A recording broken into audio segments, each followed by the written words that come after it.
is the traditional homelands of Salt River First Nation, Smiths Landing First Nation, and the Indigenous Métis people of Fort Smith. These nations have maintained stewardship of their sacred lands throughout the generations. We honor your knowledge, teachings, traditions, and the land. We are mindful that colonization has not been kind. We respectively recognize our generational histories and commit to strive for unity in the spirit of truth and reconciliation. Klonitsea Tansi, good evening everyone. So we're here for the Community Services Standing Committee meeting. First item, may I please have a motion to adopt the agenda? I move that we adopt the agenda as presented. I'll second. Any discussion? All in favor?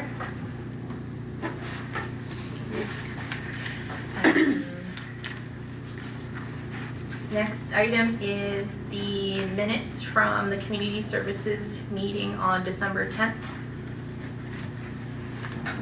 I'll move that the minutes from the Community Services Standing Committee meeting on December 10th be adopted as presented. I'll second.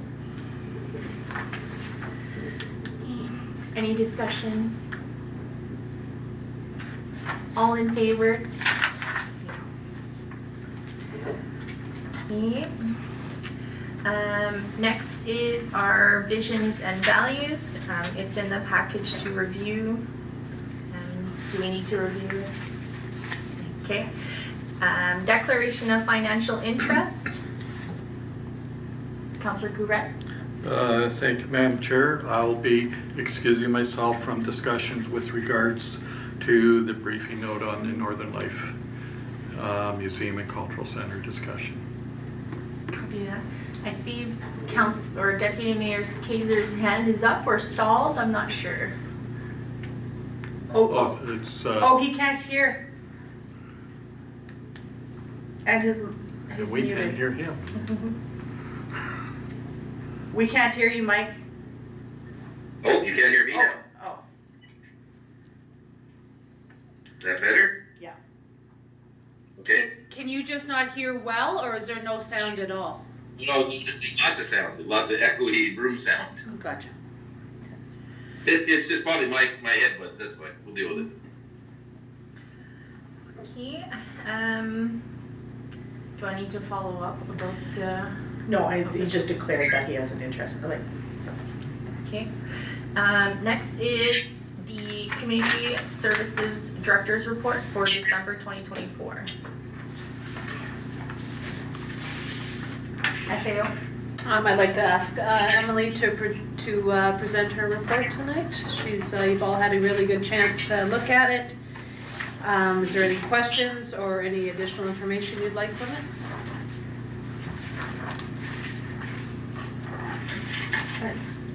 Mayor Ferguson. As always, I noted this last time, I love the reporting. It's really good, good information. I did attend the fireworks, but it was so cold that I did not stay for hot chocolate, although I heard it was good. So you guys did a really great job there. I was just on the reporting here. I wanted to clarify, what does the on ice and off ice mean? Does that mean people actually on the ice and people in the stands? Because if that I wasn't quite sure about. I wonder if I had another note. I think that was it. Yeah, that was it. So that's exactly it. So on ice participants, we usually keep track of how many people are actually on the ice surface, so as the user groups are in, and then we also count people in the stands because there's usually family members and folks coming in to check things out as well. So we just keep a tally so that we have an idea of usage on the ice and off the ice.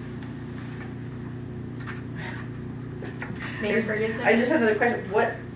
Because it was figure skating, there was like, this must be for the whole month, like 859 spectators? Yeah. For the whole month? Okay. Yeah. That's all. Seemed like a lot. They also run, typically they run right after school until 6 or 7 p.m. Depending on the night. So that's kind of the busiest chunk of time in the arena as well. So a lot of, personally, the younger siblings are also there as the older siblings are doing theirs, and then we rotate through everybody. So it's busy during that time.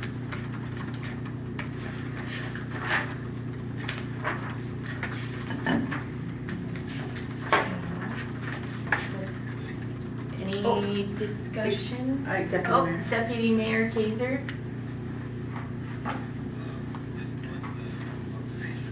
Number of acronyms through Emily's report, I think I figured most of them out. But because I'm new to this, so like STIP in childcare, I'd probably go, Ann would probably tell me what it is, but I don't know what that is.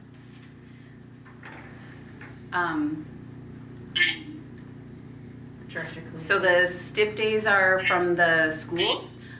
They're supporting teachers to have the time they need for prep, and those are usually the Friday afternoons that are off at the schools. And so we've adjusted our programming to provide the full afternoon, where we used to only do the 3 to 5.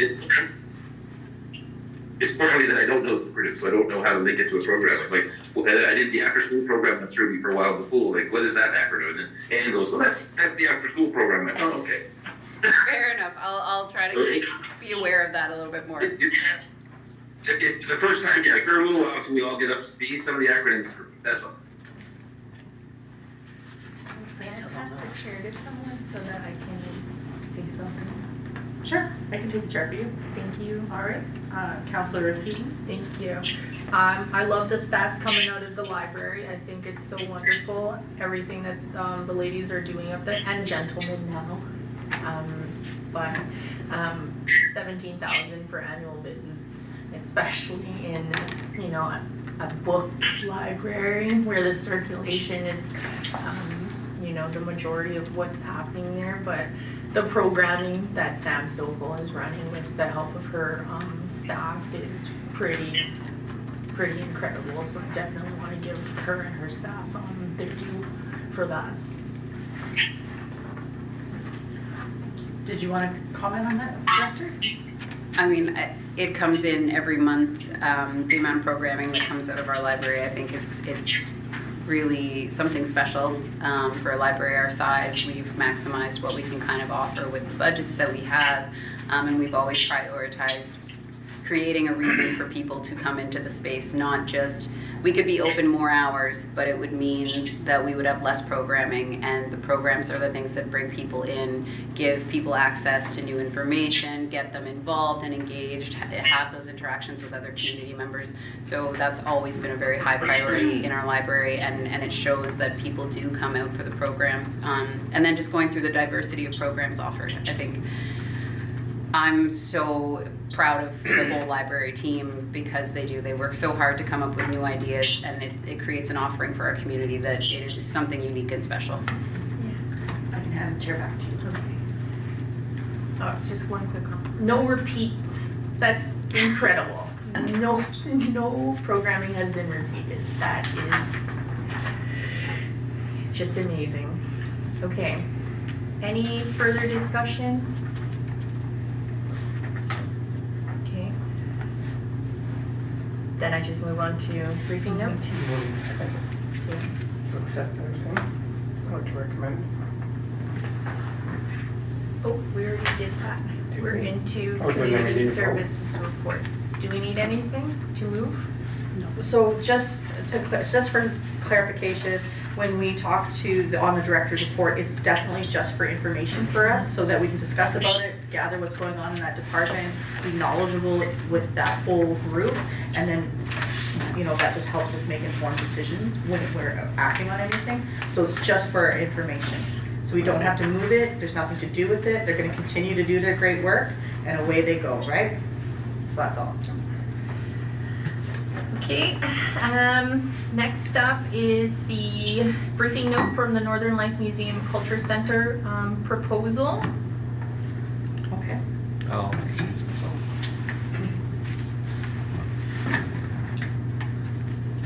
Can I get a motion? I will move that the council approve the following actions. 1, engage with the TLC partners, and 2, form a working group if the TLC partners express similar support for the proposal. Establish a working group consisting of administrative representatives from the town of Fort Smith and TLC partners. I'll second. Any discussion? I just want to make do I have, I'm part of the TLC, does that mean that I'm in conflict here? No. No, okay, all right. I go if you're directly impacted by this decision. No, not at all. Yeah. I mean, I think the only reason you would recuse yourself is if you have financial benefits from this decision. Okay, no, okay. Right on. Go this way. Hand is up, no, okay. All in favor? What, do you guys wanna, maybe we should have a Discussion? conversation? Yeah. Okay. Yeah. Okay. I just want to put on the record that I'm very impressed with the depth of the briefing note. There were a lot of questions I was having during the presentation, but this went above and beyond. So just kudos to the completeness of this briefing note, if that's the word. It's certainly a lot of things that we would need clarity on before we would proceed, but I think forming a working group doesn't mean we're giving absolute final approval. It just means we've got a group to work with the other TLC members to get the answers to these questions, unless I'm wrong. That's how I read it. Mayor I think you're Ferguson? very much on point there, like, so this did kind of like, because we were all like, who's gonna own what, what's gonna be this, how are we gonna manage that? And this broke it down on what we're gonna do for the next steps for that. And so I look forward to working with, I think it would be more the folks like the SAOs and their CEOs and that are gonna be that next group to say what's gonna be what are our roles in that if we take something like that on, like who's gonna insure it? Who's gonna be responsible if the roof breaks? What parts does each person play and when we take something that big on? And so, yeah. Can I ask a question? Deputy Mayor? I don't know how to jump in online here. The other thing that I was talking with some of the people about afterwards was that is there a way in this proposal that the NLMCC can keep its not-for-profit status, which keeps it eligible to receive all of its operating funding while working under this government agreement?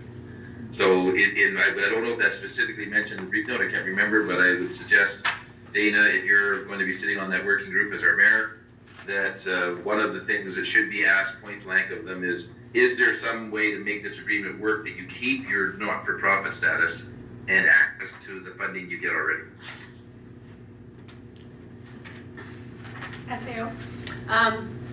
One of the things that I did mention in there, one of the very first things the working group has to discover is how does the current funding structures, how would they be impacted if it did become a government, owned by the government? So that was all a part of it. One of the things I do really want to stress though is that before we form the working group, that there is those presentations done formally to each council, but that we have a rep at that. So it's either the mayor or one of our reps actually be there. I think is Councillor, who's our museum rep on council? It's Councillor Benwell. Is it Councillor Benwell? That they're actually there at the meeting and they're hearing that discussion that happens. So when they come back to this council and say like, you know what, they were strongly in support, or there was a lot of wavering, we're not sure about the level of support, just before we commit any resources, including staff resources, to any further work on that one, ensure that there is full buy-in by all the partners.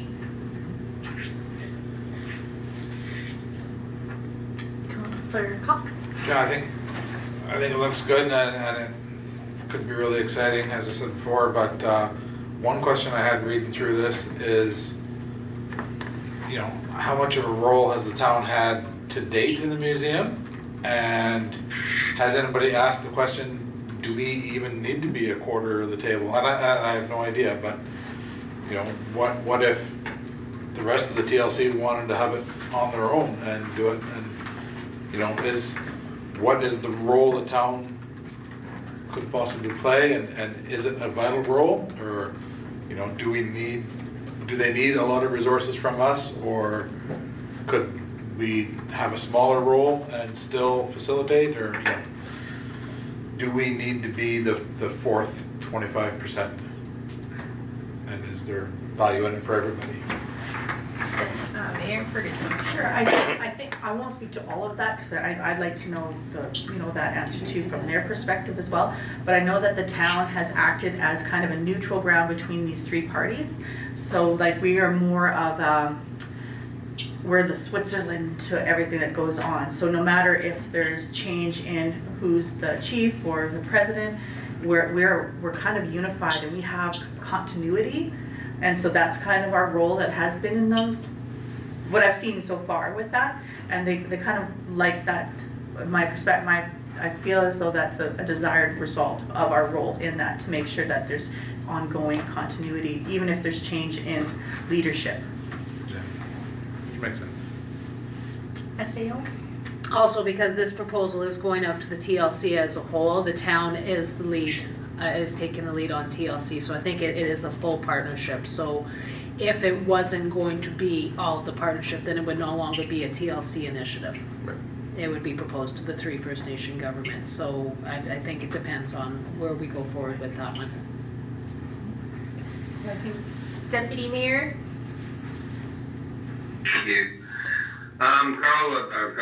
Councillor Cox, the key thing about the museum's mandate is it's for everybody in the community. And so we have 3 Indigenous governments and, in essence, 1 mixed non-Indigenous government to bring all aspects of the history, the Hudson Bay history, what's happened since, all of that. So to take it and make it just an Indigenous museum might be something they're not able to do or look at right away.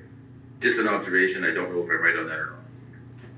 For sure, it makes sense. I was just asking the question. If it turns out, then that's all stuff that'll come out in the wash. But, you know, if all of a sudden it means a substantial more cost, which I don't think it will, because it's probably going to open up other funding opportunities and it'll likely be self-funded, but just making sure that it's something that we want to buy into, which I think it is. Fair. I think everybody's on board that it seems like a good idea.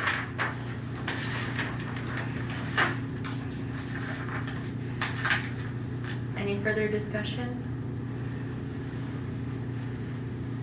Okay, so do we have to second? We do, so no, we've done that. Okay. We've done that already, so the motion on the floor is this, so then you just ask all in favor. All in favor? Okay, do we bring back Councillor Courette? Yes. We do? Ravina, did you get that? Because we didn't, did you see who did everything? Okay. If not, I capture it. Okay.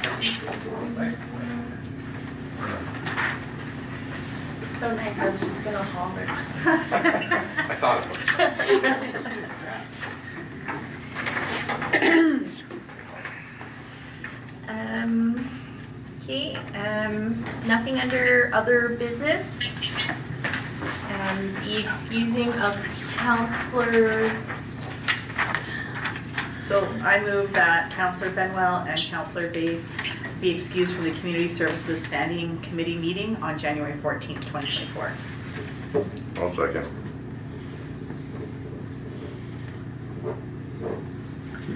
Okay, any discussion? All in favor?